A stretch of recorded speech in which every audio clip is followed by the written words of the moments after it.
All right, what's going on? Peeps with Tweets, the new podcast. I'm your host, Brandon Verastro. I was going to do an intro podcast as to why I started this, but then my mic didn't come in, so I had to go buy one yesterday. So right now we're just doing this right off the cuff, right off the rip.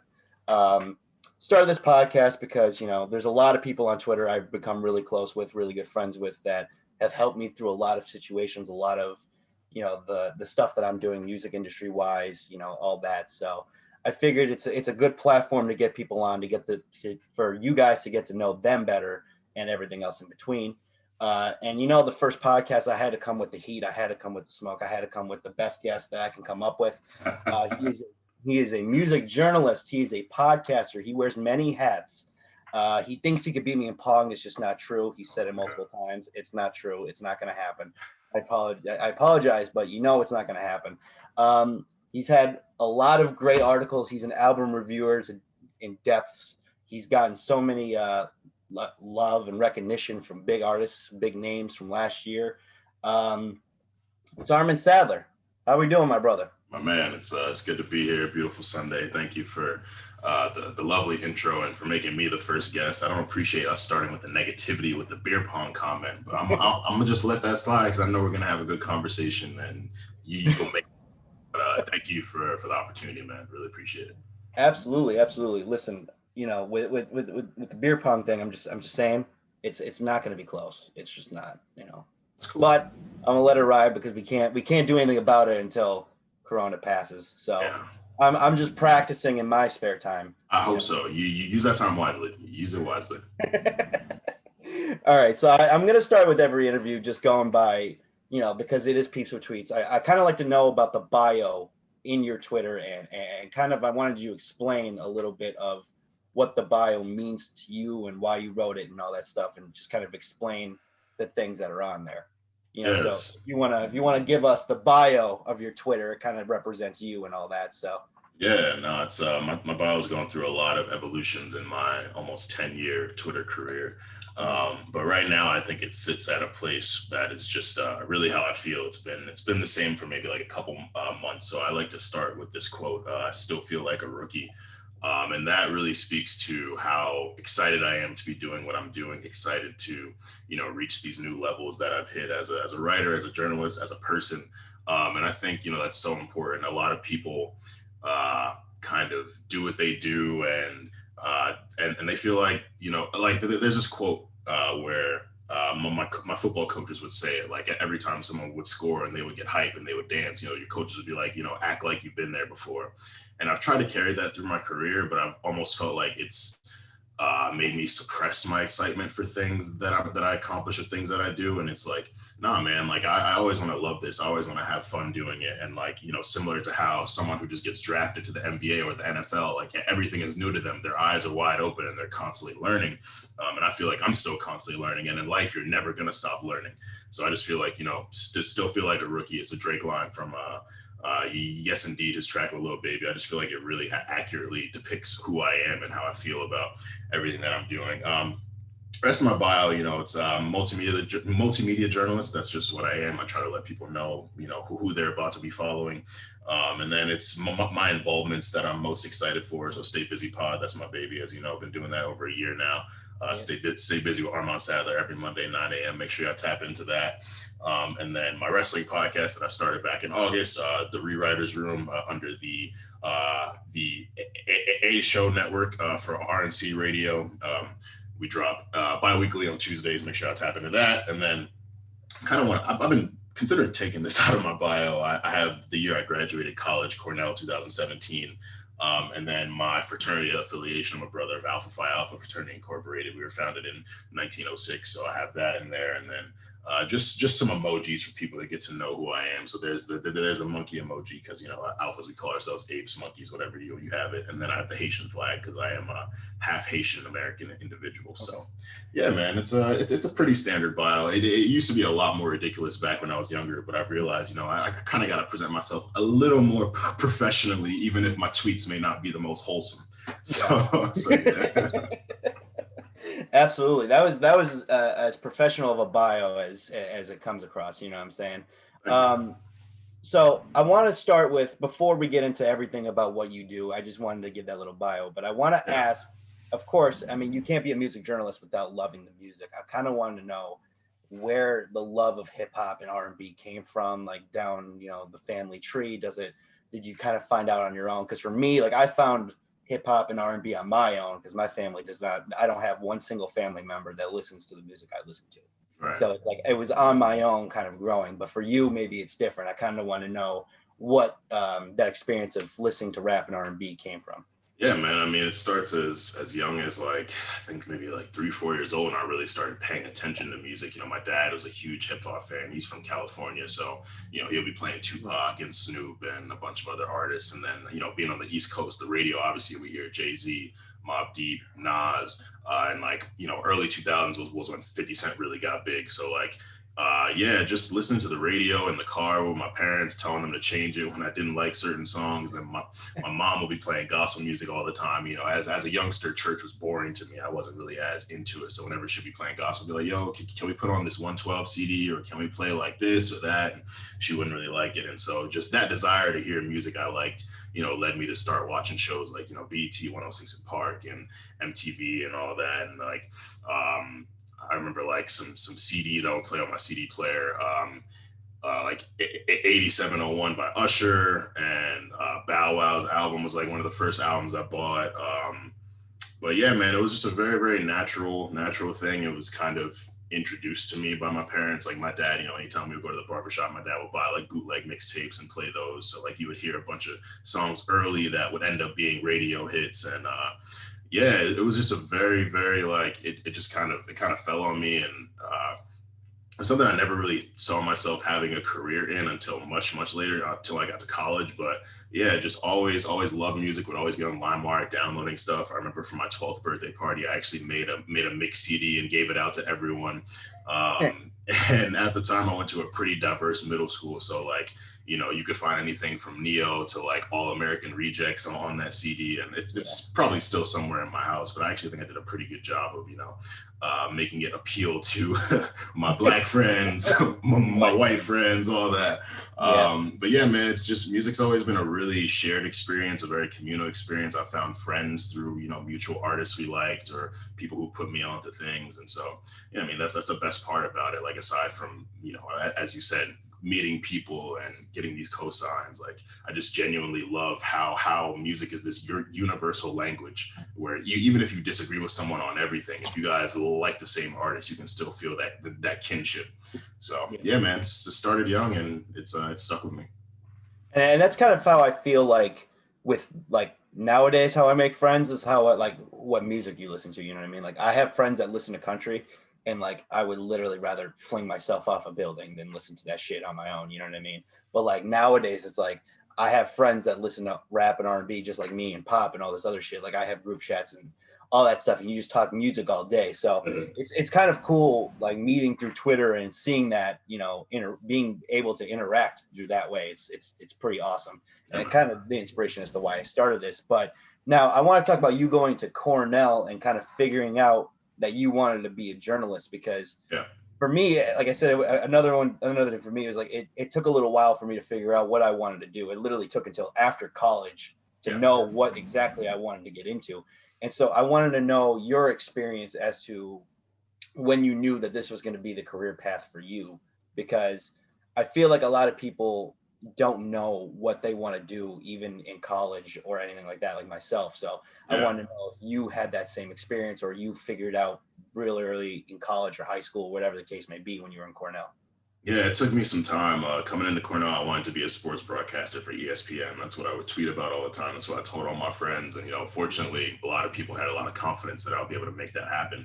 Now, it's very difficult to do. I remember back-to-back summers, I applied to internships at ESPN, didn't get them. And I was really disappointed. I was like, damn, am I not good enough? Like, do I not have the experience? Like this, that, and the third. But, one good thing about me that I love is I've always been able to bounce back and like, look at the things that excite me and find ways to do that. So it was the summer of 2015 when I got rejected from another ESPN internship. My mom let me know that my cousin, she worked at this kind of startup, newish kind of blog, and they were looking for interns, credit interns. I was trying to make money because like all my friends were at these like finance jobs and engineering jobs, and they were in the city, you know, balling and stuff. And I was like, all right, well, I mean, this is cool. This is something. At least I'll get to be in the city, have that experience, travel into the city on my own, be a little independent. And then through that experience, you know, I started to like transcribe interviews for them. I would write questions for the interviews. I would get to sit in and listen to interviews. And then I actually published 2 of my first articles. They were on sports, but that was a really cool experience. I'd always loved writing. Like I was that student in school who I hated tests. Presentations were cool because I love public speaking, but like writing essays was my shit. Like I could do that forever. And so being able to write and kind of put my personality into it as opposed to following these strict MLA, APA guidelines and stuff. And then you obviously still have to follow guidelines when you're putting stuff out, you know, for publication. But, you know, you could be a bit more creative with it and be yourself as opposed to, you know, just answering a prompt and having to, you know, do this annotated bibliography and all this annoying writing shit that you got to do. Yeah. So, yeah, I had that experience. It was really cool. I went back to Cornell for my junior year. I got an opportunity to work for a radio station that they started like a new music talk show. And it was like 3 people from my area, Bergen County, New Jersey. So it was really cool to kind of, you know, work with them. We all had very similar music tastes, similar experiences growing up. So it was a pretty natural thing. And then from there, I was like, all right, well, I got this music internship I really liked. I got this radio show I really like. How can I take this to the next level? Like, you know, music for me was just something I loved, but now I see there's opportunity within it. And it was opportunity that I just never really saw myself going for or thought that was for me. So yeah, I think it was my junior spring. I talked to my boy Thunder, who also went to Cornell with me, and he was writing for this blog called Hand Me the Aux. And I would see the work he put out. I was like, yo, this is cool. Like, is there a way I can get involved with it? He was like, yeah, we're looking for writers. So they brought me in. I wrote a couple reviews. That was the semester that Views dropped, Coloring Book dropped, like 2016. You know, it was an incredible semester for incredible year for music. So like, it was perfect timing for me as obviously a big Drake fan. So I wrote like a really long Views review, like track by track, and I'm never doing a track by track review again like that. It was so much. It was so much. You know, I'm glad like as a writer, I've evolved into being able to, you know, write more conceptual album reviews and just going song 1, song 2, song 3, song 4. But you got to start somewhere. You got to start somewhere. And I'll never forget. There was this day I tweeted. I think it was like June 3rd, 2016. I'll have to check the time just to be sure. But it was when like, you know, I just wrote a bunch of articles and I saw the reaction to it. And I was like, man, like I'm really enjoying this. Like, I'm really loving this. I think this is something that I want to do, you know, the rest of my life. And, you know, I have a really good friend, Regina Cho. I'm sure you're familiar with her. She was doing her thing musically. She interned at The Source that summer, and she was interning with Billboard and just did a bunch of other stuff. And I saw what she was doing, and it was really inspiring to me. And I was like, well, maybe this is something that I can do too. So she and I would have so many constant conversations, and she knew that I wanted to do the sports thing. But, you know, when I told her like, yo, I'm thinking about this music stuff, she really encouraged me. She's like, yeah, like I think you could do it. Like, you love music, and that's what journalism needs. That's the best part of it for me, you know, back then and now, is seeing genuine music lovers speaking on it and, you know, speaking on how it impacts them. And like, again, even if we disagree, even if they're critiquing someone that I like I just love people who are responsible and like respectful of it, but still have no problem, you know, expressing themselves. So yeah, it's just, I've always been a very expressive vocal person. And I think through music, you can convey so much about yourself through whether you're reviewing an album or even just through like songs and song lyrics, posting song lyrics on your Twitter and stuff. So yeah, man, I just kind of took it and ran with it. I was like, you know, this music, there's a lot of opportunities for me, and I'm gonna just take it further. So I think it was that following summer I interned at The Source. And I worked my ass off. I was like, yo, like they wanted me to only come in 3 days a week. I was like, nah, I'm gonna come in 5 days a week. Like you guys are gonna see me. You guys are gonna feel my impact. I'm putting my all in. Like, whether I end up getting a full-time job here or this just helps take my career to the next level, I'm just gonna put my all into it, and ended up working out. And yeah, I mean, I don't want to like spend too much time on my timeline, but went from there, you know. A couple of years later, started writing for Elevator magazine, then Kazi magazine, and now I'm kind of doing more of the independent thing. Definitely still actively looking for opportunities. If anyone is listening to this who is hiring, I am actively looking for new work opportunities. Same. Yeah, man, it's been really cool to create a lot of opportunities for myself through writing on Medium or even through Twitter. Like I can't stress it enough. Like Twitter's fun. I have a lot of fun with it, but it's really helped take my career to the next level. Yeah, So don't sleep on the impact that Twitter has ever. absolutely, man. Like Twitter has in like, impacted me, not just like through people enjoying my writing or podcasting, but just like connections and just Yeah, meeting people and having those followers. Like just like having a follower that you like followed for a long time and they follow you off of what you wrote, it's like mind numbing, like mind yeah, changing, like life changing for you. Like even if it's just like on an app that in the grand scheme of things sometimes doesn't matter, it's still really like awesome and just like confidence building wise yeah. to have that, you know what I mean? Like so when you started writing, you know, was there like even when like you were grinding at the source and you were doing all these internships and all that stuff, was there ever a moment where you were kind of sitting back like, I don't know if this is feasible as a, because you, like you said, you had friends that were getting full-time jobs just, right out the gate out of college. I had the same experience. Do you ever feel like you're what is taking so long to get a job, or what am I doing in this field? You know what I mean? Because it's not something that you come in, you get a job immediately. Like Yeah. that's super rare. Like what if there's any experience, like what kind of experiences like in your head where you're like, is this the right field for me? Yeah, and I learned very early on that music, especially on the journalism side, it's not lucrative. You're not going to be immediately like a Jinx or a Speedy Mormon or an Elliot Wilson. Like you really got to work to get there. And because I was driven by my passion and because I've just always had so much confidence in myself, I was like, I'm going to get there eventually. So it's just kind of finding things to do in the meantime so you can support yourself. Like when I first came out of college, I got a recruitment job. I was an IT recruiter, absolutely hated it. But it was the most money I'd ever made. And I was like, well, I'm going to stick with this because it pays well. But, I wasn't passionate about it. So I just couldn't really put my all into it. And, I'm glad I ended up leaving there, even though, the money was really nice. Yeah. And yeah, I mean, since then I've had a couple of different jobs. I've been a valet parker. I worked at UPS. I'm driving Uber right now, and it's cool to be able to support myself and be a bit more stable. But ultimately, working in music is the end goal in whatever capacity that is. And I've seen my audience grow. I've seen my following grow a little more, and like more opportunities have come my way. But I still haven't nailed that one where it's like I can do what I'm so passionate about and love it and do it every day and be able to sustain myself off of that and not have to be driving Uber or waking up at 4 a.m. to move people's boxes at UPS and shit like that. But, Yeah. I've really come to appreciate the journey. And that's, you have to, you just have to always keep your end goal in mind, keep your passion and your purpose first. And there's going to be some hard days. I mean, as I said, I'm actively trying to get away from Uber and shit right now. Yeah. But at the end of the day, like my girl tells me all the time because I talk to her about it so often. Like, this is temporary. This isn't going to be my life forever.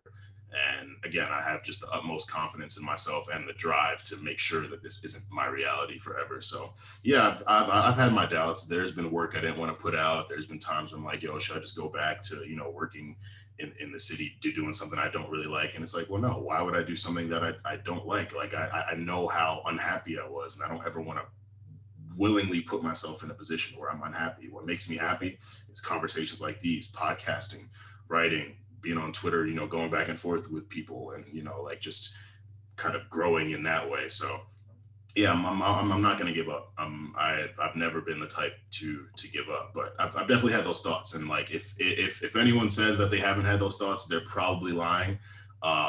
But like it's okay. Like as a creator, you're gonna have insecurities, you're gonna have doubts, because like not every article bangs the way you want it to. Not every podcast is gonna get the plays you want, and not every article gets the likes and retweets that you want, or the quality critique that we writers really look for.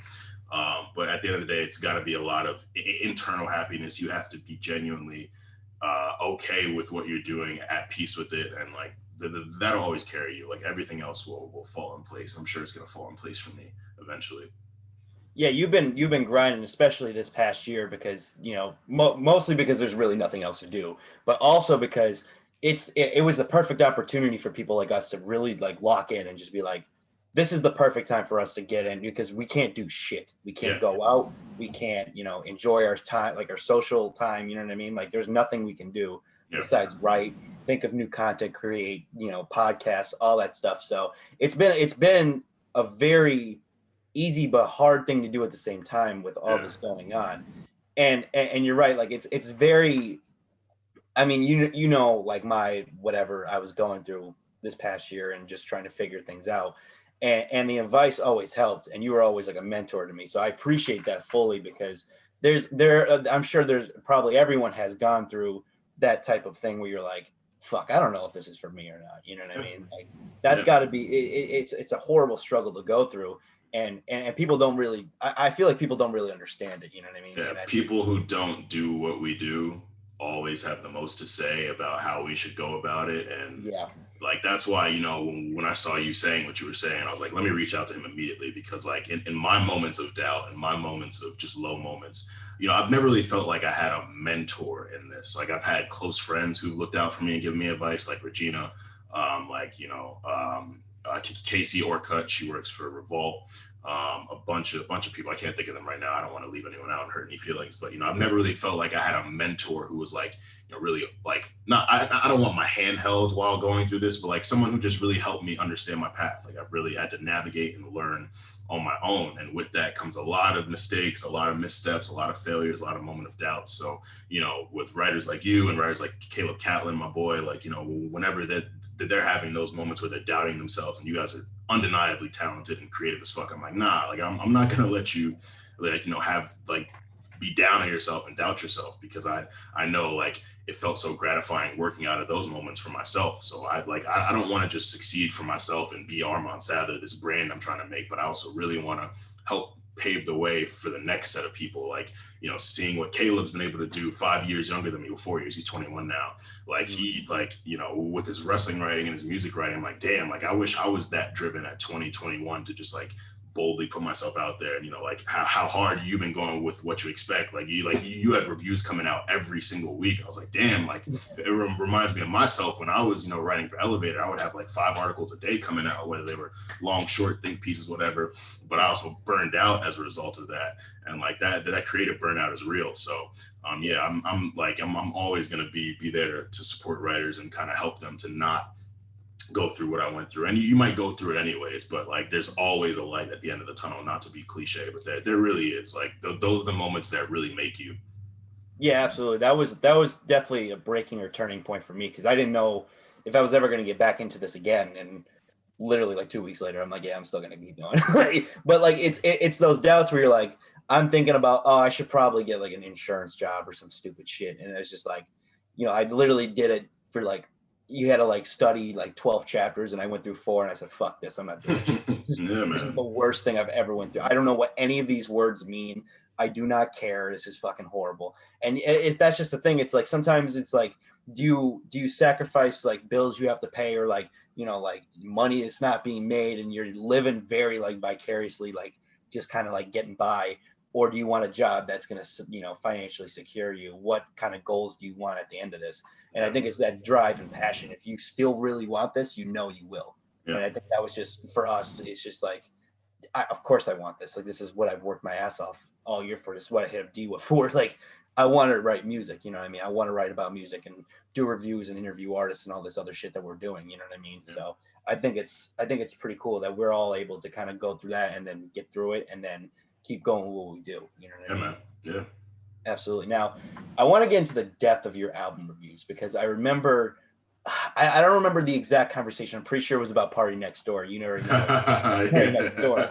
And, I remember saying something like, I only listened to it once and I just fucking hate it. And you were like, never do an album review where you've only listened to an album once. Yeah, and usually that's how I go, but I didn't like it so much that I'm like, I'm just going to write this. And then I did. And I'm like, I probably should have listened to it more, even though I still didn't change the opinion. It's still like, there's things you're going to catch and you're going to, maybe you like and maybe you dislike even more. Yeah. But with you, I think it's even more. You might listen to an album 10 times at this point. I don't know what you'd be doing, but you are, especially with the Brent Faiyaz. I can't remember if I said his last name right. Yeah, you said it right. Brent Faiyaz review, and kind of, contributing that to everything that was going on with Black Lives Matter movement. America and, Police and all that stuff. You tied it together, and that album came out in like February. So like for you to write a whole album review 4 months later, like what is your process when it comes to writing album reviews? Because it just seems like you spend all day, like all week on a whole album review, maybe even like weeks, months. Like I need to know the process by it, because you are in depth with every review. Yeah, thank you, man. It's I tell people I can't write about what doesn't inspire me. So there were times, when I was doing news writing for The Source, or when I was writing for Elevator, like I said, putting out a bunch of reviews a day, and it was like things were assigned to me, or it was like, oh, like we got to hit this SEO, we got to do this. So like, yeah, I would put something out about an album like within the day of release, but I would always look at it like, I'm just not really like, I'm not capturing it the way I want to. It's not as detailed as I would like it to be. And so as I kind of moved more independently, and especially with the pandemic, as you said, really giving me time to sit, like literally I'll be sitting in my room with my speaker on with White Claws, mimosas, or wine, just listening to music all day long. Like all day. The weekend after hours, I listened to that for a full week. And like with the pandemic, I tried out something new where I would only listen to that album or like music from that artist up until I would put the review out. So with Weekend After Hours, I was only listening to The Weeknd. With Party Next Door, Party Mobile, I was only listening to Party for that week. Division, same thing. Drake Darker Lane demo tapes, same thing. And I almost felt like at sometimes I became like one with the artist, like really just trying to understand their mindsets, watching their interviews, reading their quotes, reading their tweets. Like you really find a lot through reading certain artists' tweets. Like artists who are active on social media, you can get a lot out of that. Like they might tweet lyrics to a song like months before the song comes out, and you're like, oh, they're just saying some shit. And then you go back, you're like, oh, he was trying to allude to something that was dropping later.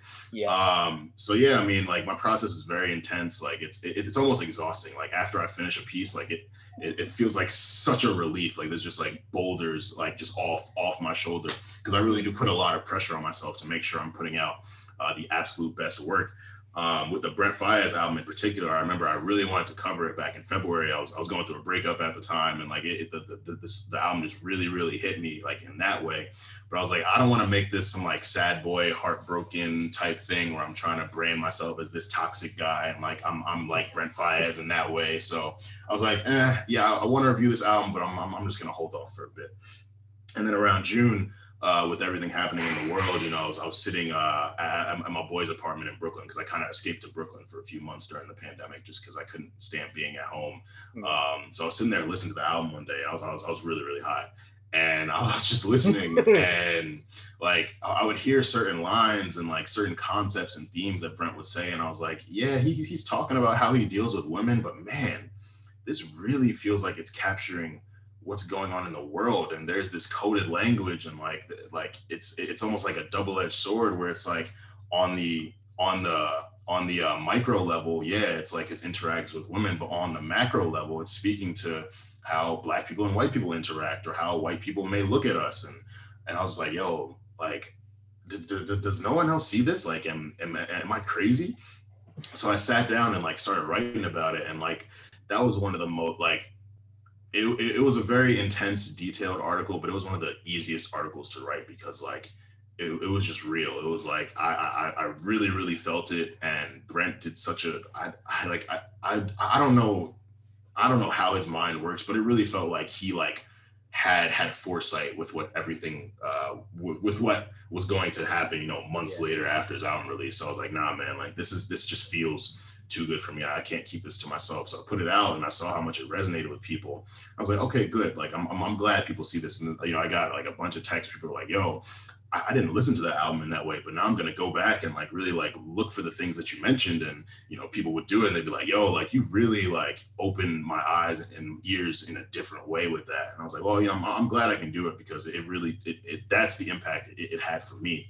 And I don't ever want to keep those types of feelings to myself, especially because, Black people really needed to kind of have, a cathartic experience at that time, and like really own how we were feeling, but also understand that, like we are going to make it out, and we just need to accept, the world for what it is. Like we've seen how shitty things can get, and the only way from there we can go is up. So yeah, that was a really like cathartic piece for me. I go back and read it often just to, like remind myself like how good of a writer I can be, even though I try not to rest on my laurels and like, focus on past victories.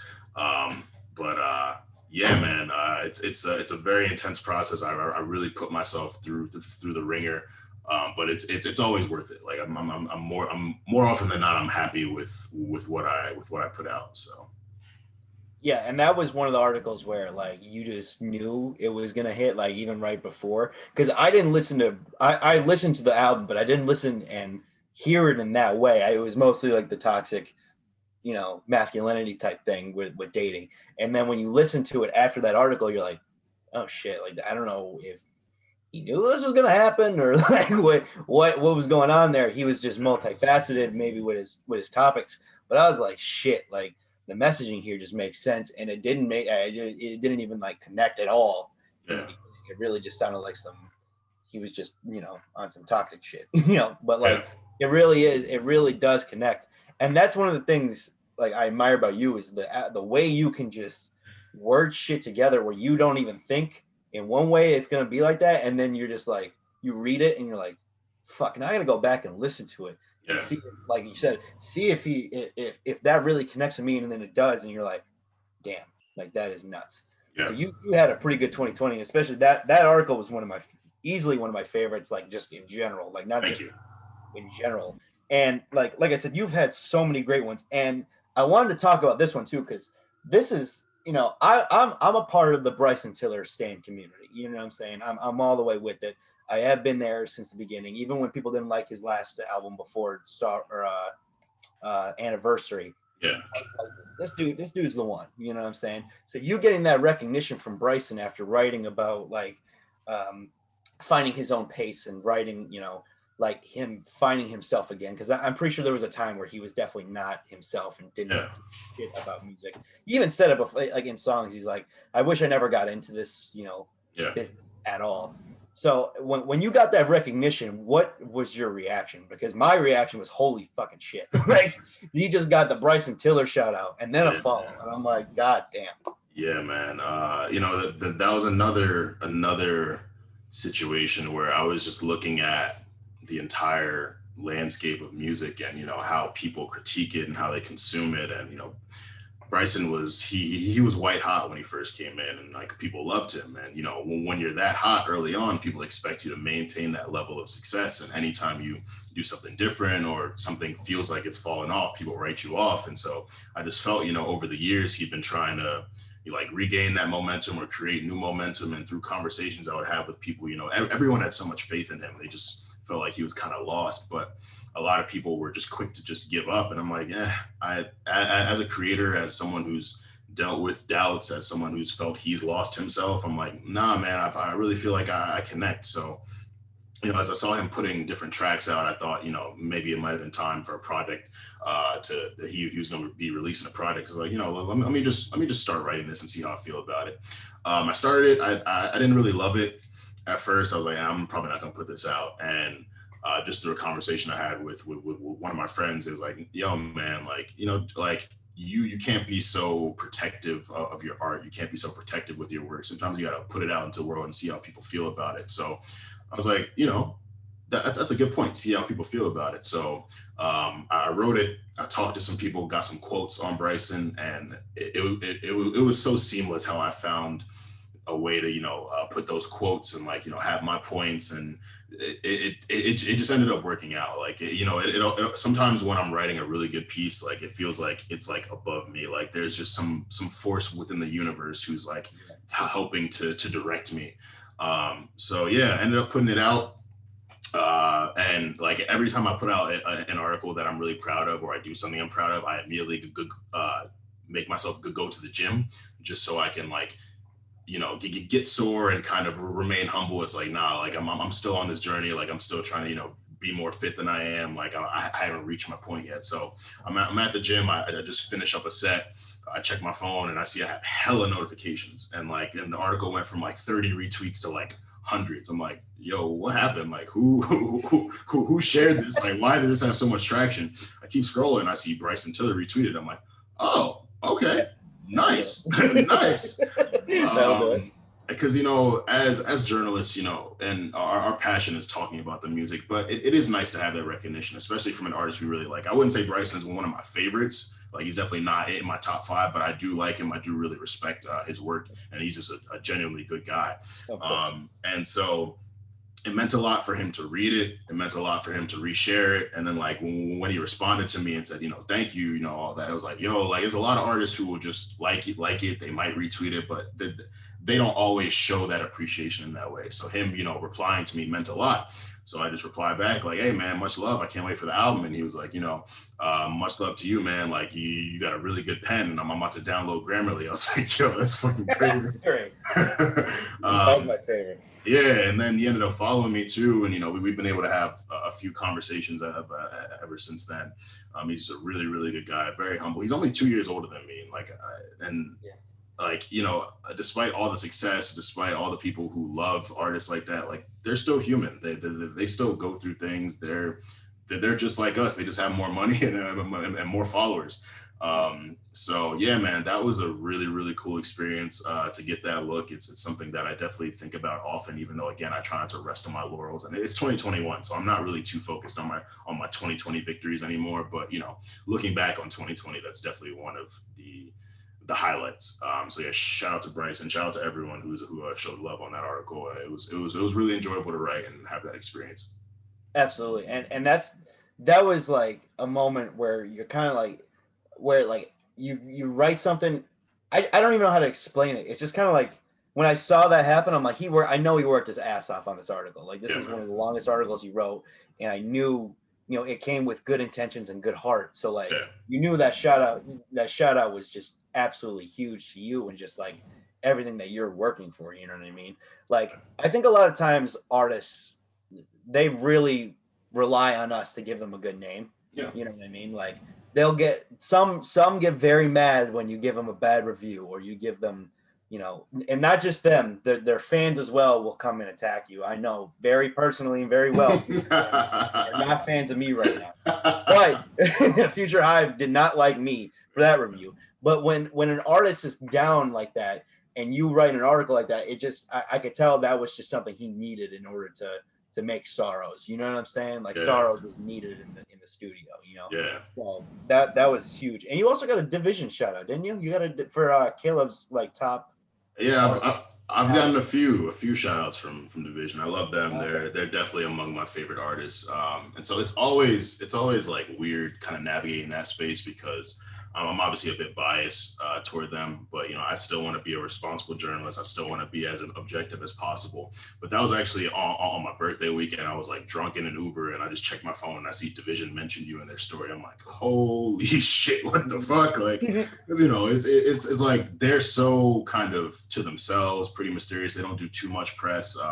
They're active on social media when they're putting music out, but like, they're usually pretty quiet. But I'd never really seen them share too many, like, too much of other people's work. And like, this was like an independent piece Caleb put out on Medium.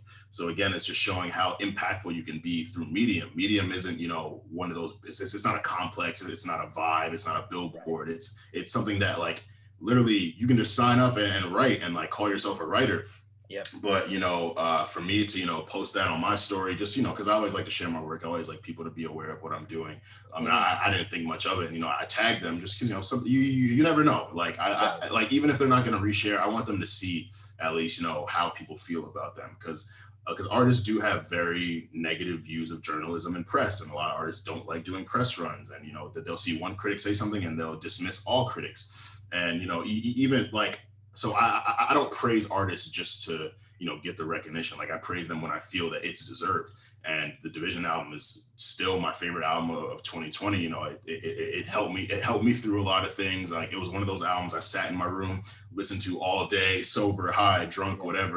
And I was like, nah, man, like, you know, if I'm going to write about like the best albums of like the first 6 months, Division's album is absolutely going to go there. So yeah, it's really cool to get recognition from them. I'm looking forward to, they're dropping another project next week, actually. So I'm really excited about that. And like, yeah, that's another highlight of 2020. Cause like right around the time 2016 where I decided I wanted to be a writer, that was when they put out their first debut album, September 5th. And that like shook a lot of people up. Like a lot of people call that a classic. They love, you know, Too Deep, With Me, Hallucinations, all that. So it's just cool to see their progression and my progression, and to kind of have that full circle moment. Yeah, absolutely. That was another like the shout outs you got this year were crazy. Even if it wasn't, you know, you got a lot of recognition from artists, and even whether it was good or bad. Right. We're gonna get to the bad in a second. I want to get to the bad in a little bit. I got one more. So you got an interview with Pusha T too, and he didn't really have a big 2020. He didn't really put anything out. He might have had a couple features and stuff. Yeah. The build up for him has been incredible since he split up, you know, with his group, and it just kind of like showed like how much of a great solo artist he's been. Yeah. And you being a part of the Drake, I know you're an OVO angel, you know what I'm saying? So for you to get that interview, was it a little weird? Did you have to kind of like, you know, did he know you were like a Drake guy? It was weird as hell, man. It was I really had to talk to myself a lot prior to that and say, look, bro, like, you feel how you feel about the beef he and Drake had, you feel how you feel about the shots they've thrown at each other after, but you're a journalist. Your job is to tell the story, to be as objective and responsible as possible. So I viewed this as a big test for myself. I was like, you know, because there's a lot of artists that I don't care for, that I wouldn't care to talk to or like to interview. Push is someone who I'm genuinely a fan of. I love Daytona. I grew up, you know, everyone would do the Clips grind and beat on lunch tables and, you know, freestyle battles. It's like he's been a part of my life. His music's been a part of my life, and I've enjoyed it over the course of his career. So I was like, you know, even if I feel how I feel, like, this is someone who I like. You can like Drake and Push. Like, you don't have to pick a side. You can like both of them, and I do enjoy both of them. So yeah, I just looked at it as a challenge for myself, a test for myself. You know, I sat and watched his. I've watched his interview with the Joe Budden podcast, like a 3.5 hour interview. I've watched it so many times just because the way Push communicates and the way he thinks, like, it's really, really inspiring. And Joe, Rory, Maul, Parks, they did a really good job of, you know, creating that environment for him to be comfortable and speak openly. And so I watched that. I would watch his Breakfast Club interviews and just did my research and went into it. But I didn't really have to refer too much to the research I do. I actually try to not look at my list of questions when I'm doing an interview, just to have a more natural conversation. And Push is he's a chill stand-up dude who loves to talk, and, you know, like, as long as you present what you're talking about in a proper way, he opened up. So we really got to get into a lot. You know, he was preparing for fatherhood at that time. He just started his new label, signed his first artist.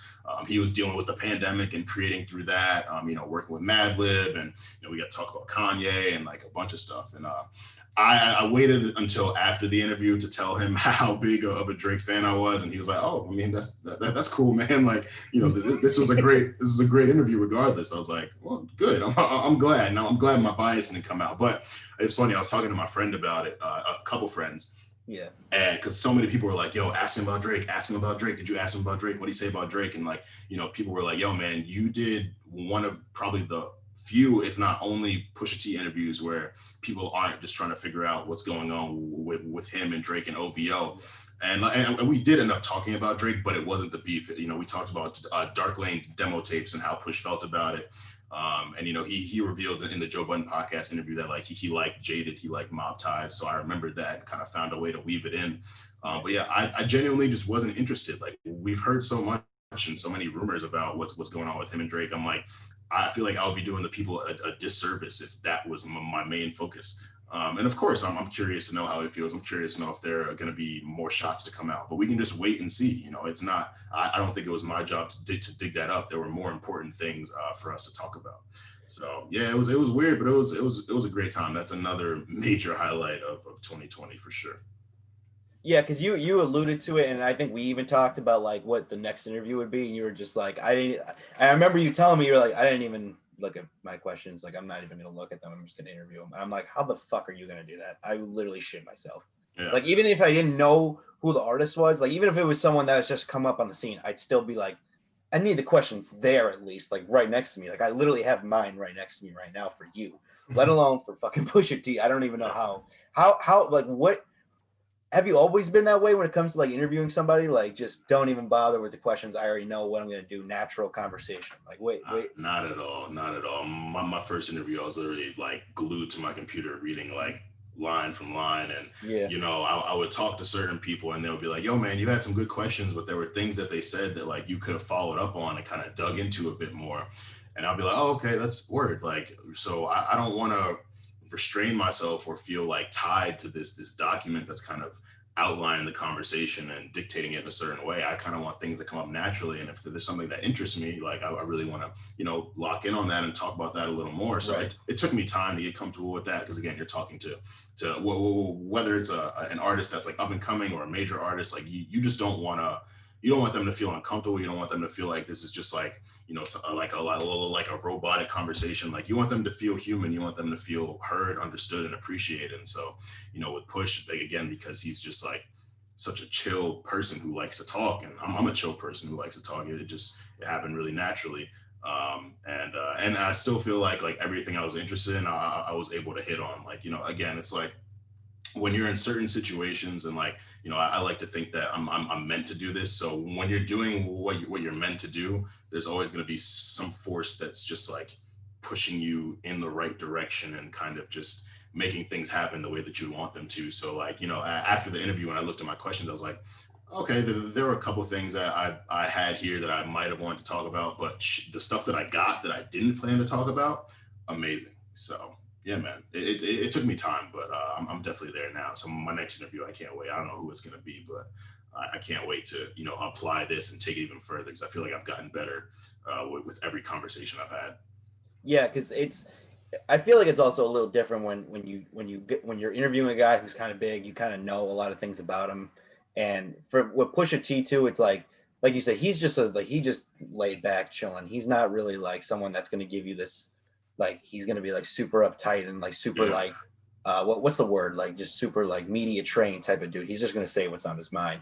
Yeah. And it's pretty cool that you're able to just kind of have like a natural conversation with him, like where it's just kind of like it doesn't really matter what questions. I don't want to be super formal and all that shit. Let's just chop it up and something great afterwards anyway, so it don't matter. Yeah, so, you always want to uncover something new. You don't want to like that's why it's important for me to listen to their other interviews prior and to read their other interviews. I'm like, all right, I'm not going to ask that. He's already talked about that. Why am I going to reinvent the wheel? Why am I going to have him repeat himself? Yeah, absolutely. Now I want to get onto the Twitter life of it because you had a recent beef with somebody which was hysterical. I think you've had him before, but it's still like weird. Like I don't even. So Westside Gunn has like this issue with anyone that just like critiques him about some shit. it's just weird, and then he gets super like personal about shit and just super like dickheadish. And I don't understand Westside Gunn's thinking when he does shit like this, because like it's not like you tagged him or you like even really disrespected him. Like out of the three, he's the worst rapper. Like that's kind of well known throughout hip hop community.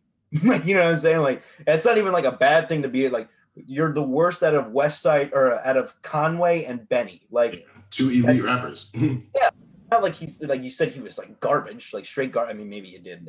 I definitely said that he was ass a couple times on Twitter. Like, that's my personal opinion, bro. Like not everyone is gonna like you, and that's okay. Like if and not to jump ahead, but if you know, again, I understand it as a creator. You have your insecurities. You want that recognition. You crave it, and so like if I was a part of a group and people were constantly saying I'm the worst rapper, and that was a narrative that was going around the industry. I get it, but you know he talks all the time about how he's the culture. People respect him as the culture. He is the brains behind Griselda, and I give him credit for that. They're branding everything that's him, so that's amazing. But again, like he's a rapper, and he's not a good rapper to me. And like it's just like, bro, like if you're next, you know, like there's this quote that iron sharpens iron. So if you're in the studio with Benny and Conway, and they're constantly like, I've never heard a bad Benny verse, never heard a bad Conway verse. I've heard many bad Westside Gunn verses. So I'm like, yo, what's the disconnect here? If you're working with these guys as often as you are, you know, being this unit, it just doesn't make sense that to me you're not getting better. But I also acknowledge like maybe his rapping style, his content or lack thereof just it isn't for me, and that's okay. But like, bro, like if you got all this money, if you're as happy as you make yourself seem, why are you going back and forth with randoms on Twitter? It just doesn't make sense to me. They aren't even tagging you. You didn't even tag him. I didn't. He searched his name. Mm-hmm. He searched his name. That's wild to me. John actually, Actually, I didn't realize that someone who I was going back and forth with, who's also from Buffalo, Westside Gunn follows that guy. So he saw, I think he saw the conversation that way. I assumed I'm sure he does search his name though, because you know, if you check his page, he's constantly like retweeting tweets from people who also didn't tag him. They'll just say like Westside Gunn or they'll say WSG or, you know, whatever his acronyms are. So it's like he definitely does search his name, but I guess in that one situation he didn't.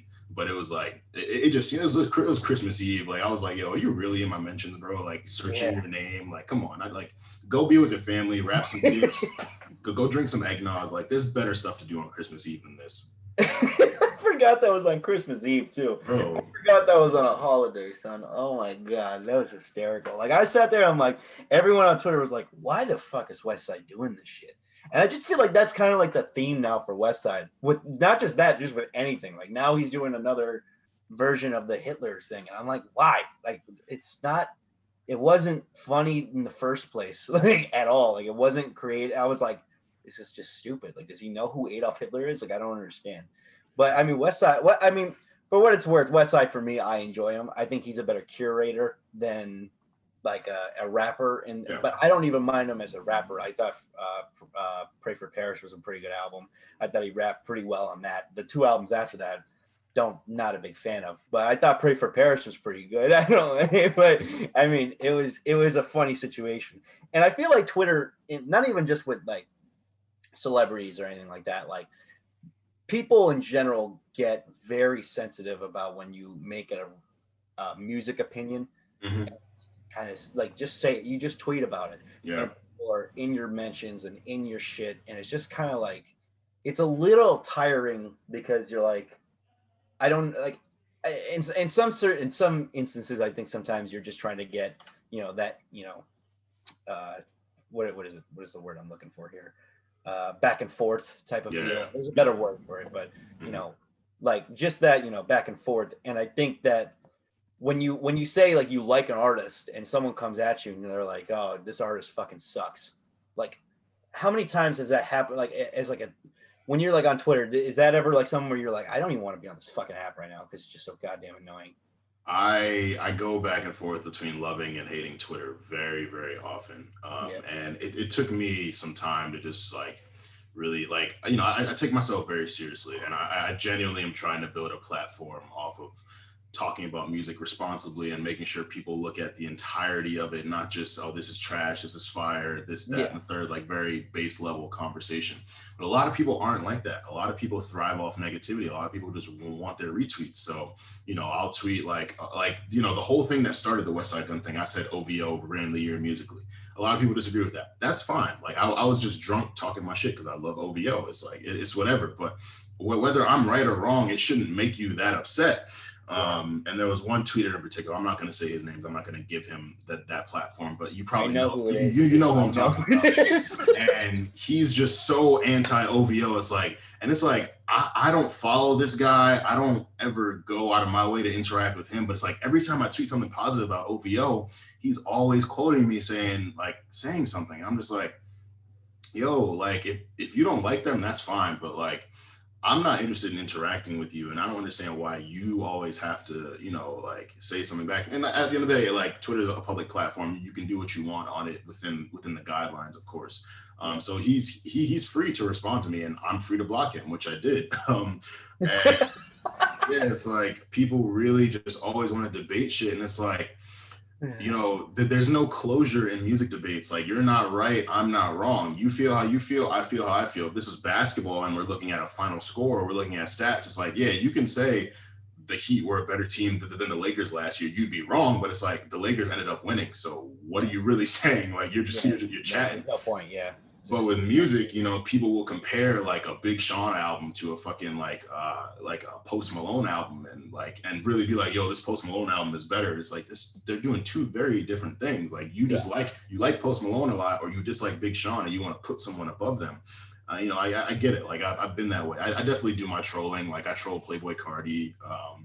I troll I troll a bunch of people, and it's like, you know, I'm not gonna shy away from having my opinions just for the sake of not offending people, or like for the sake of like, oh, like people like, oh, if you say this, you might not get that interview later. I don't care. Like I'm not here to just, you know, talk to anyone. Like I want to talk to people who I'm interested in talking to. And so I'm not afraid to express my opinions on social media. And like, even with Drake, like if Drake puts out a bad song, I don't have a problem saying like, yo, I ain't really like that. You know, the thing about Drake is people all try to bury him anytime he does something that isn't to his highest standard. But it's like, you know, sometimes things can just be good. Not everything is fire, classic, or trash, garbage, like never want to listen. Like some stuff is just right in the middle, but people talk about music in these extremes where everything is fire, this artist is incredible, or this artist is ass, and like you just go back and forth. And so yeah, I've really just tried to take myself a bit less seriously, and I realize not everyone is trying to build their platforms and discuss music in the same way. And so I've gotten a lot better at ignoring stupid replies and ignoring quotes and blocking people.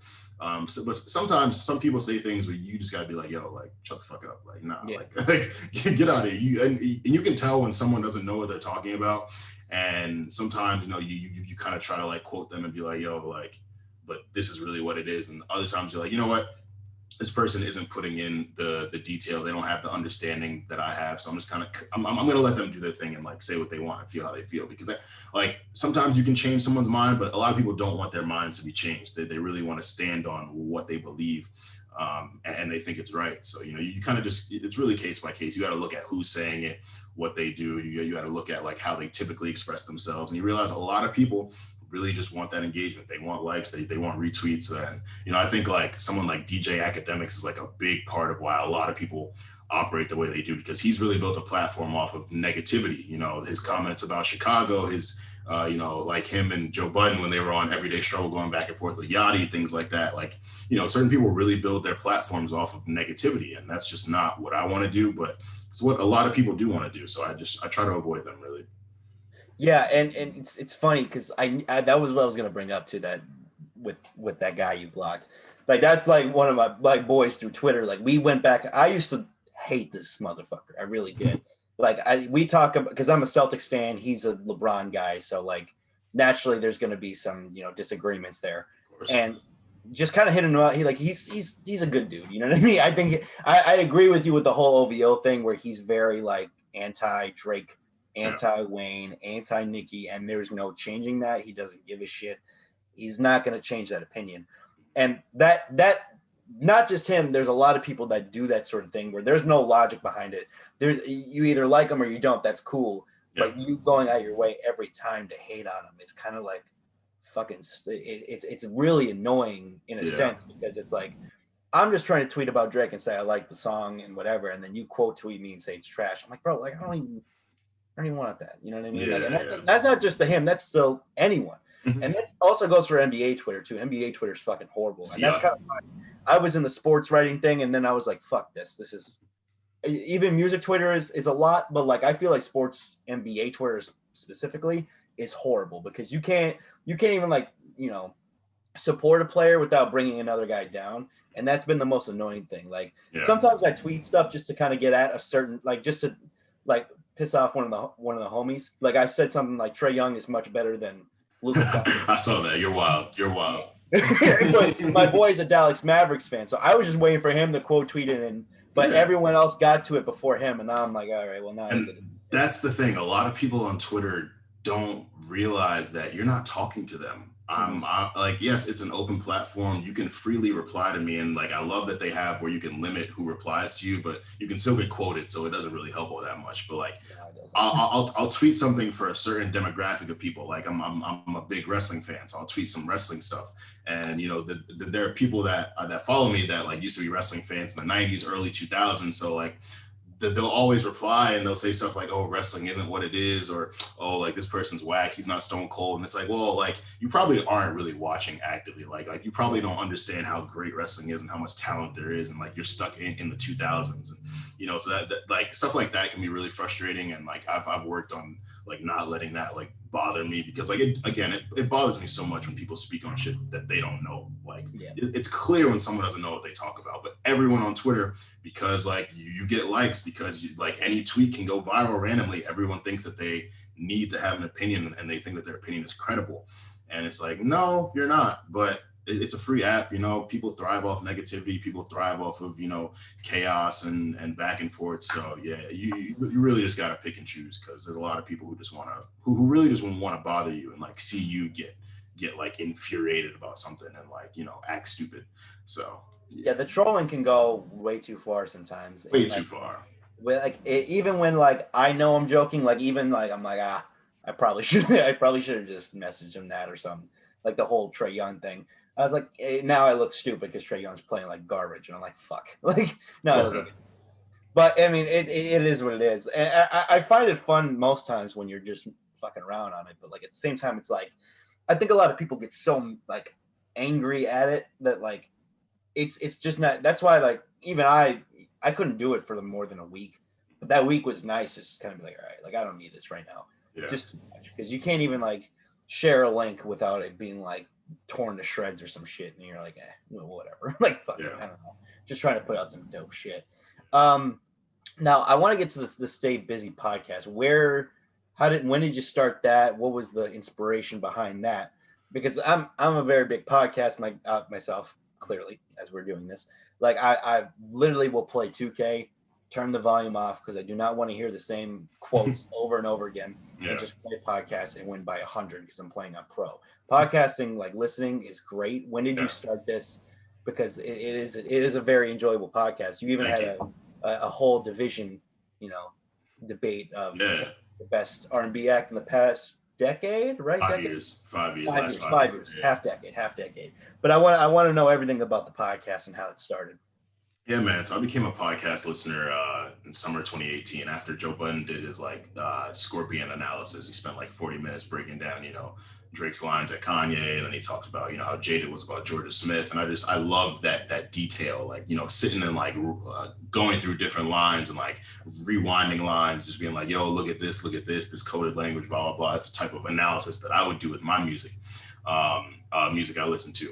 And so, you know, I started as a podcast listener. I started to listen to more podcasts, and around like maybe summer 2019, my best friend, my fraternity brother, Nick Early, super talented R&B artist, if you haven't heard him, he said, you know, man, like your writing is so good, but, you know, there's a lot of people who don't necessarily read journalists anymore. Like a lot of people aren't reading, but, you know, you got to put your music opinions in something that appeals to more people, that's more palatable. And like a podcast is pretty natural. It's like, yeah, man, but there's so many podcasts these days. Like, I don't just want to start one and just be any music podcast. Like, I want to find a way to really set ourselves apart and do something unique. And he's like, well, bro, like, you know, the way you and I talk about music all the time, like we're really analytical, we're really detailed, and we're really responsible. And I can tell that's kind of how you go about your journalism practice. Like, yeah, man, like there's a lot of people who just trash shit. There's a lot of irresponsible talk. There's a lot of surface level criticism. And like, I like to take it further. He's like, well, me too. And I think, you know, you as a journalist and me as an artist, we would bring two very unique perspectives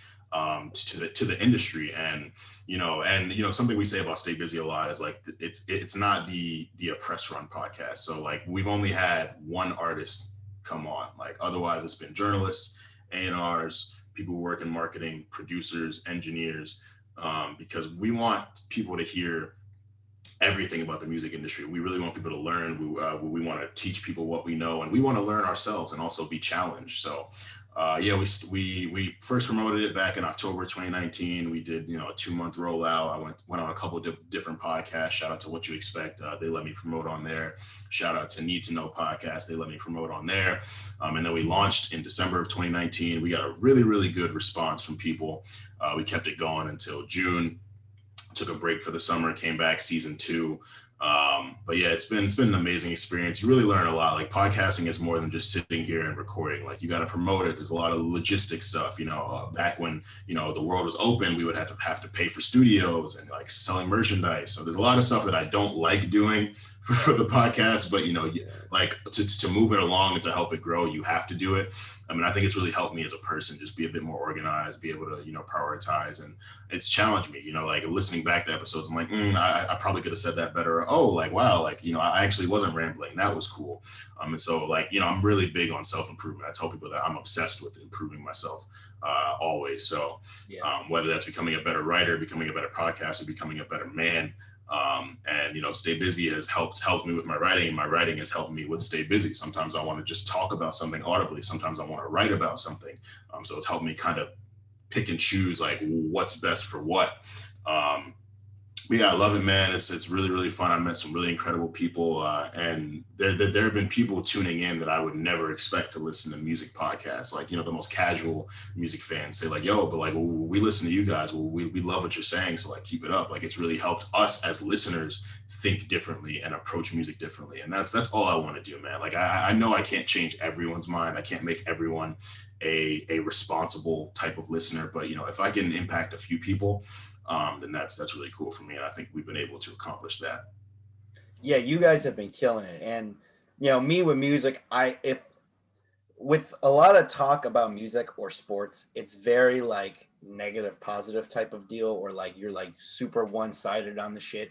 And I like the, you know, the back and forth and like enjoying like a in-depth conversation and like not just like saying some bullshit. You know what I'm saying?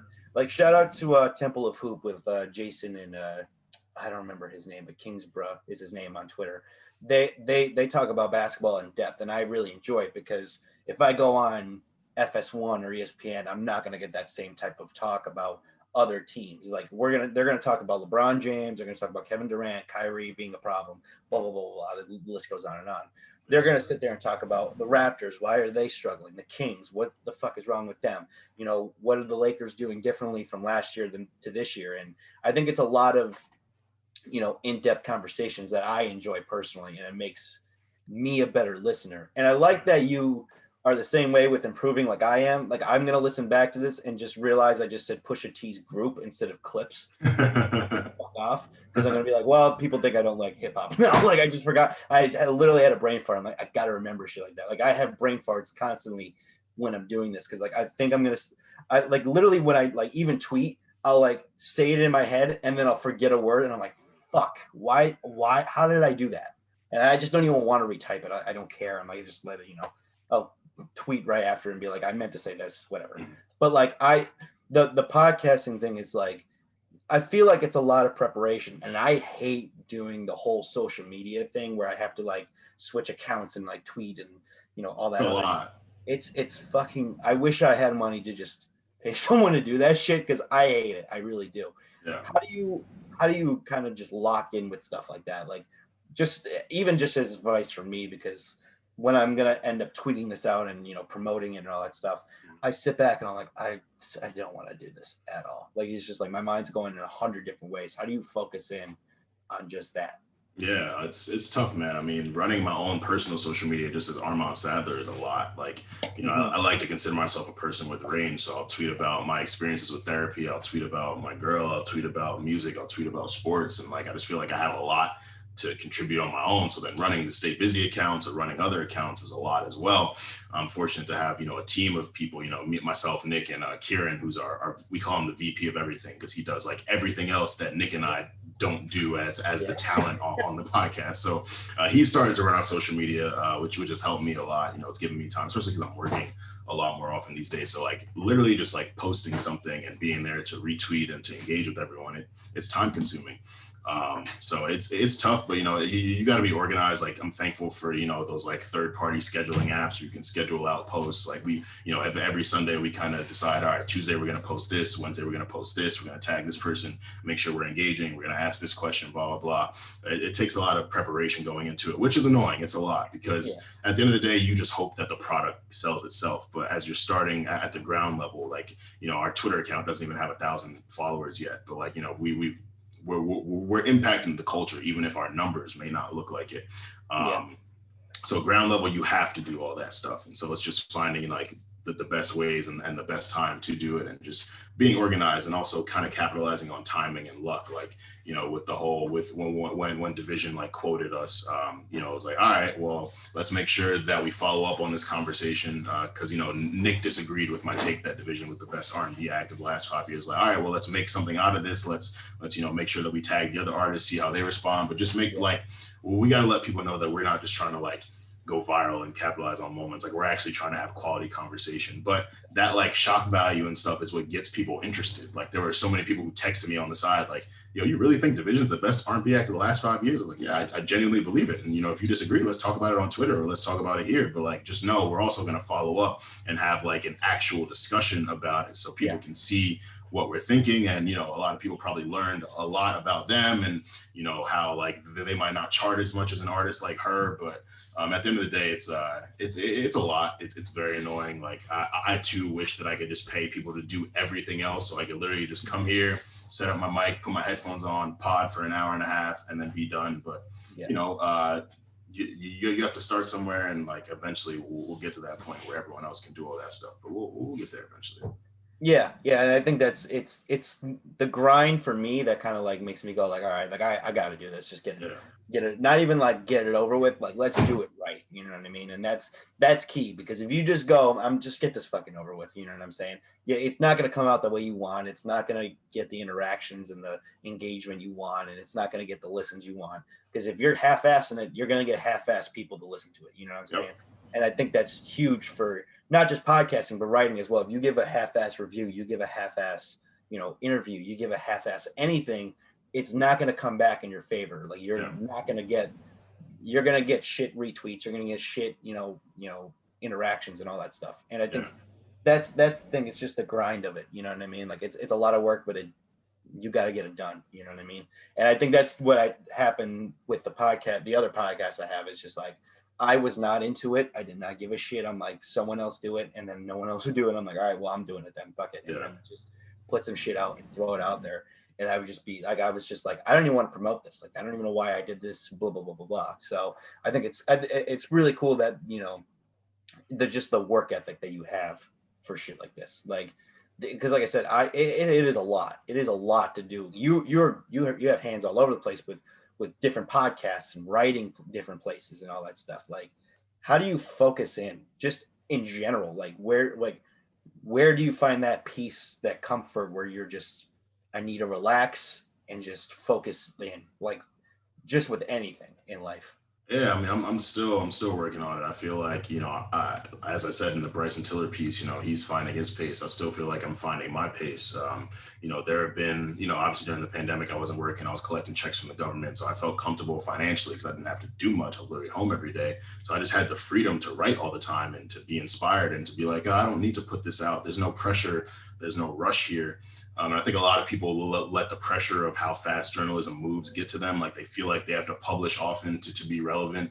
Some people kind of focus on quantity over quality, but I always want my contributions to whatever I do to be quality. You know, like I'm fortunate enough to be writing for a couple other publications now. And, you know, like I feel guilty sometimes, like, damn, I haven't put something out in like 3 weeks. But, you know, I know like that fourth week when I do put something out, it's going to be something I put a lot of time into. It's going to be detailed, and it's probably more often than not, it's going to be good. So it's like, you know, the people who, you know, my audience or my following, for lack of better terms, I don't want to act like I'm some big, you know, person with millions of people who are checking for me. But there's there's a small subset of people who are looking for my work, and they'll be like, yo, we haven't gotten anything from you in a while, but like, you know, we're looking forward to it. And it's like, it's cool to know that you kind of have that desire in people, because you want people to miss you. I think there are a lot of artists, journalists, podcasters who are too in people's faces, who are too present. You can be too present, and there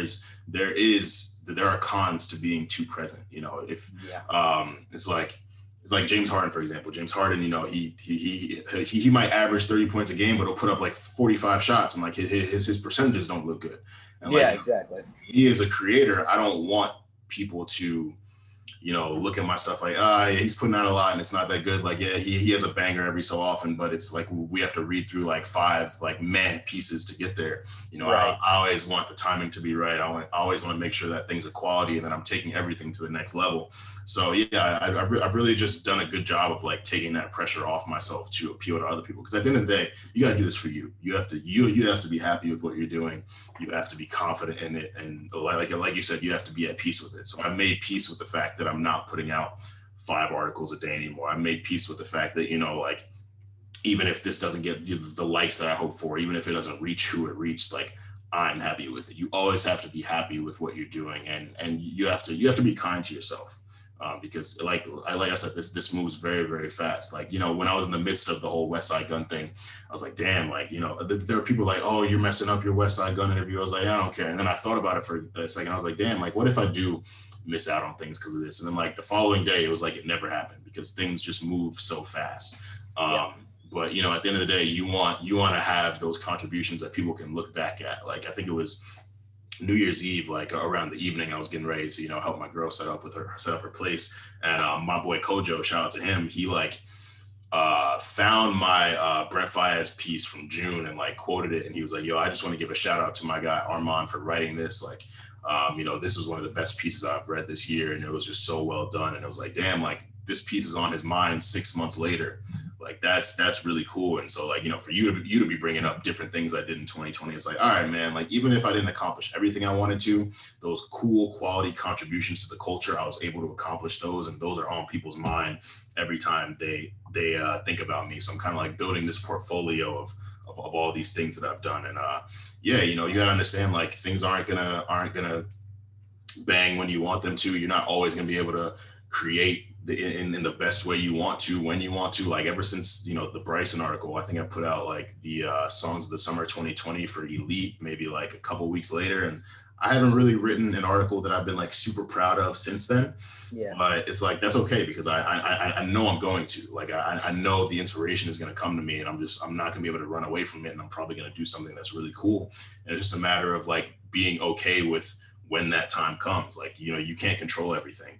And I've worked on, you know, not being so reliant on being in control of every single thing. Because, you know, the universe works, fate works, destiny, all those, you know, cute words people talk about on Twitter, manifestation and all that, you know, all that stuff is real. And, you know, things happen on their own time. And you just kind of got to keep it pushing, keep trying to get better and, you know, just stay positive with yourself. 100%. And like that confidence factor is huge. It really is, because if you don't got that, there's no reason for you to be in this, you know, like that's just something I had to figure out, that everyone has to figure out when you get into this. It's like, you're going to go through some rough shit doing this. 100%. You're going to go through a streak where you can't write a goddamn thing. There is nothing coming to your head. Right now, I'm going through it and I've handled it so much better than any other time I've had a moment where I'm trying to write something and can't do it. Right now, I cannot write I tried to write something recently and I'm like, this isn't just going to happen right now. It's just not. I am not locked in. I have no interest in this whatsoever. Yeah. Doesn't matter because I'm focusing on other shit. Two, I understand I can handle it so much better now than I used to. Yeah. And that's something that people like don't realize. It's not something that you could just pump out content all the time. Like I look at Pitchfork and I'm like, how the fuck do people write so consistently like this? Like I don't understand it. Like even with the same thing with the album reviews, when I was pumping it out, I look back and I'm like, how the fuck did I do that? Like I like not working probably was, you know, a good portion of it, but I can't even imagine doing it right now. Like I can listen to a bunch of albums. I cannot write an album review on all of them right now. There's just no way. Like that, I literally look back and I'm like, what the fuck did I do? No, it was impressive, man. I was like, yo, this kid he's going. Like you were going for months with that. I was like, yo, I wish I had that desire. I wish I had that. I wish I was in that mode where I could put stuff out so often. But you know, it's something that you have to do, and it really helps to build your audience. And as you've seen, your following has grown from just people knowing, like every week you're about to get a Brandon Verasco review, and like, you know, you're gonna see what he says, see how you feel about it, and like go back and forth with him maybe. But yeah, man, like I think as creators we just get into these different phases where different things interest us. Like at the time, album reviews were your thing, and you were killing that. And as you've seen, you know, you've kind of moved into different stuff, and you just kind of got to roll with it and like own it, and like just make sure like whatever you're feeling at the time, you put your all into it and you make it the best you can possibly be. So yeah, and you have branded yourself very well to the point where you have like, I think it's called Sadler Soldiers. Is that? that was a running joke back around then. I don't know if they're as strong as they used to be, but yeah, you definitely had them though. You definitely had them when I started working at What You Expect or writing for What You Expect. You were definitely you definitely had that name on lock. But I wanted to talk about you and the connection with What You Expect, because I know you're from the East Coast like I am, but Yeah. I want to know how that connection happened, because for me it was just Diwa following me, hitting me up on Twitter. I want to know what your connection was with him and the whole team. Literally the same. I got connected with Dwa through Twitter. I think it was around like summer 19. He put out a list of the top R&B acts. That was like right after someone put out that list of top rappers and had Joe Budden at number 3. Yeah. And Dwa is just so tapped into social media. Like he knows how to get a rise out of people. So like he came with his R&B list, and like they were going back and forth. Like he said, like there weren't too many R&B albums better than Take Care or something like that. And I was like, Take Care is not even an R&B album. Like, what's this guy talking about? But I saw he was a member of my fraternity. And then like, I just read through his stuff. I saw his following. I saw everything he was doing. I was like, oh, and he seems like he knows what he's doing to an extent. His music takes may not be the best all the time, but he knows how to do this social media stuff. And then I put out a review of Summer Walker's album Over It, October 2019. And he was like, yo, come write for us. And like at the time, I was trying to find, my next move. I wasn't necessarily happy with where I was writing at the time. So I was like, I'll take this opportunity. I'll do some stuff for them. So yeah, I started writing for them. They were happy with my work. And then I went on the podcast, and they were cool with that. And like, yeah, the relationships, it's existed since then. Dwa's definitely done a lot for me. So I really appreciate how much faith he's had, and all the opportunity he's given me. Like, through What You Expect, I was able to interview Rob Markman. And Rob Markman's someone who I've looked up to for a while. I met him back in March 2019 when Genius had an event for T-Pain. And I remember like going up to him and like trying to talk to him, and like he was busy working, so he wasn't really trying to talk to me. But like we ended up taking a picture together. And I was like, like one day I'm gonna like actually have a conversation with this guy and like really get to pick his brain. And then come, I think it was August of this year, I was like, yo, like I've been talking to Rob. Rob wants to do an interview. I was like, look at that. Look at how life works. Like literally a year and a half later from me saying like, I'm going to be able to talk to this guy. I had him on Zoom for an hour. We had to talk about his music, his work, his feelings on everything. And, it's just like, you put the work in, and the opportunities are going to come. Like, I think as creators and in journalism, when we see our peers doing these big things, like we want them. And like, we really think that we're ready for those opportunities, but you've got to actually get ready. You've got to be at a certain point as a writer, as a conversationalist, if that's a word, conversationalist. I don't know, whatever. Yeah, no, I think it's definitely work. Yeah, but if had I gotten the Rob Markman interview back in 2019, I probably wouldn't have done as well as I did it, back in August. And so I'm glad that like as much as I've craved these things, they've come to me like in certain timing, so I'm just looking forward to, having more of those opportunities. There's a lot of people that I want to talk to, a lot of artists. And I know that if it's not right now, that doesn't mean it's never going to happen. It's just, I got to keep working towards it. And, things just have to fall in place sometimes. Like I said, you really can't control everything. No, definitely not. And the music industry is weird as fuck. Finding that out is definitely a different realm that I've ever been in. And I love the shit out of it, by the way. Really do. Even when you get past the whatever you're going through, it's still like an amazing feeling to just be a part of that. And I'm curious as to what 2021 is going to bring for you, and what you're focused on, and what your kind of goals are. Because I mean, even when it's very hard to even describe it, but like just in general, like maybe just with podcasting, writing, life, whatever the goal is, like what is your goals for this upcoming year? Because last year there was a fucking nightmare, but like you still got a lot done, you still killed it, you still did everything you wanted to do. And I'm curious as to what 2021 is going to hold for you. Yeah, man, I had a lot of goals in 2020, and I accomplished so many things that I didn't plan to accomplish. And those are the most gratifying things for me, is, making something happen that you didn't plan to make happen, or you didn't expect to ever happen. So with 2021, I haven't really set any goals. Like I have personal goals. I want to get better as a man. I want to keep my fitness going. I want to keep my lady happy, and develop that relationship even more. But in terms of journalism and stuff. I mean, yeah, I would love to secure a division interview, absolutely. And seeing Cam and Drew talk to 1985, they did such a great job. Play for Keeps. Shout out to them. Yeah, shout out to them. That was a phenomenal conversation. And you know, Cam is someone who I look up to a lot. I'm glad that we have the relationship that we have. And, you know, it's like if he can do it, I can do it too. You know, it's just gonna happen like in the time it's meant to happen for me. So like that's one conversation I want to have. Obviously down the line, I want to get a Drake interview. I don't think it'll happen this year, but it's gonna happen at some point. But right. I just want to keep getting better as a writer. I want to keep contributing quality, cool stuff to the culture. As a podcaster, I want to keep growing, stay busy. I want to keep growing Rewriters Room. You know, I want it to be like kind of how like when Joe Budden podcast drops, like people are immediately tweeting about, oh, they talk about this was funny, blah, blah, blah. Like I would love to see Stay Busy kind of get the timeline in a frenzy like that. You know, there are certain people who are always like engaging with us and saying certain things, but I know it can be bigger and better. And again, that happens over time. When Joe started his podcast, people didn't know about it. They started back in 2015. They only really like got big in 2018 when they got the Spotify deal.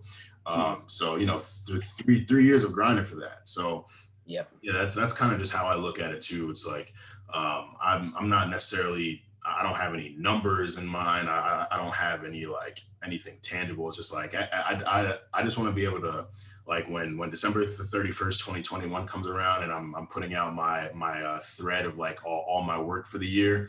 I want to be able to look at it like, damn, like I thought 2020 was big, but like 2021, I did even better shit. You know, I don't know what that's going to look like. Maybe we'll get a cool wrestler to come on our podcast. Maybe I'll get a WWE job. Like, you know, Lord knows what it's going to be, but I just want to keep working, keep my work ethic, keep my positivity, stay inspired, and also be okay with the moments where I'm not inspired. And, you know, like I've really gotten to that point, but you know, there's still times I'm like, damn, I'm not doing enough. I could be doing more. I'm limiting myself, but I mean, it is what it is. Like you also got to live life. I want to just genuinely enjoy this year. I think, you know, 2020, as tumultuous as it was, I really found a way to enjoy the year, enjoy what I was doing, enjoy myself, love myself more, take care of myself. So I just want to continue to feel good about what I'm doing. And, you know, if I'm not feeling good about what I'm doing, I want to find things that do make me feel good. So, you know, we'll see what that is. But yeah, I don't really have any like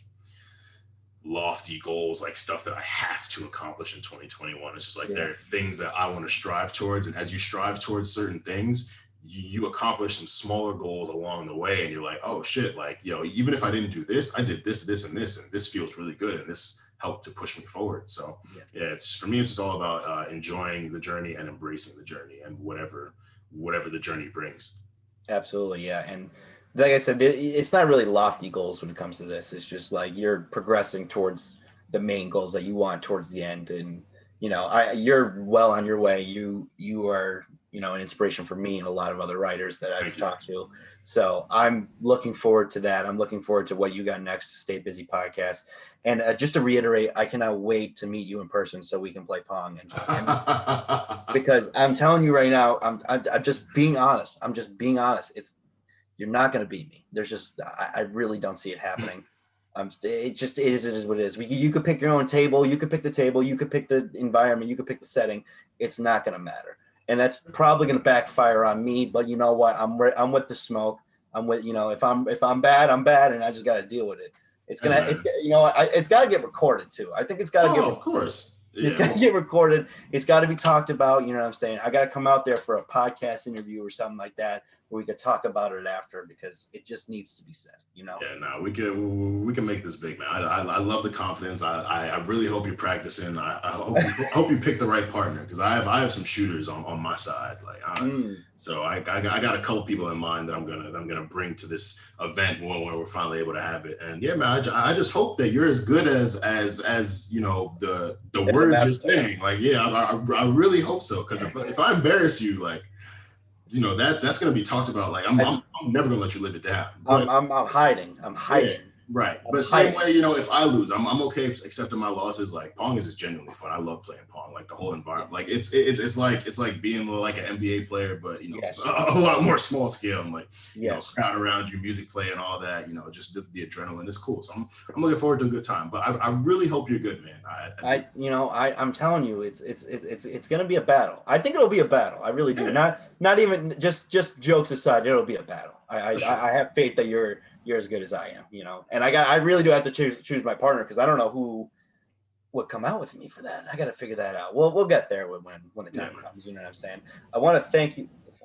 I want to thank you for coming on, being the first interview, man. It's huge. I've been looking forward to doing this for quite some time, and you were definitely the number one guy I wanted on here, no matter what. Thank you. I appreciate you coming on. We've become pretty good friends throughout this, and you've helped me through a lot, editing and the funny edits you had for me, man. I said we could fight. That was the funniest thing. I don't even remember what that was for. It was either for the Casey Veggies or the Juice WRLD one. You said we can fight, and I had to take a picture of that one. I'm like, yeah, that one's staying 100%. But thank you, man. I appreciate you coming on and being the first interview for sure. Thank you for inviting me. Thank you for giving me the opportunity to talk. I love stuff like this, and I hope someone gets something out of it. Anyone who's listening, they want to reach out. My @ is my name at Armon Sadler. He'll probably put it up or something. But yeah, feel free. Like whether it's writing advice, whether it's life advice, or you just want to talk shit. Like I love connecting with people. I'm as like Brandon said, we've met so many cool people I talk to daily now just through this journalism stuff. And like, we really have a community, and it feels like there's this renaissance of like talented writers who really care that are doing the thing. And like through that, we've been able to support each other through everyone's endeavors, whether they're podcasters too, or they do writing outside of music. You really come to appreciate people and everything that they have to offer. So I'm just glad that I've been able to offer, whether we're talking about my tweets or we're talking about Pong or we're talking about album reviews. Like I'm just glad like we're able to have this conversation. I thank you for wanting to talk to me for real. Absolutely, and I can't wait to chop it up again. You know what I mean? Sure. Like we're always keeping in contact, so when this comes out, it's going to be big. Follow him at Armon Sadler, ARMON SADLER. I got that spelling on lock. Yeah. But yeah, I got that spelling. Thank you guys for coming through for the first episode. Make sure you guys subscribe, like, and comment, and give us a rating. What I can do better on and what you liked about the podcast. Let me know. You know what I'm saying? We got it out here. For the first episode, Peeps with Tweets. Peace out.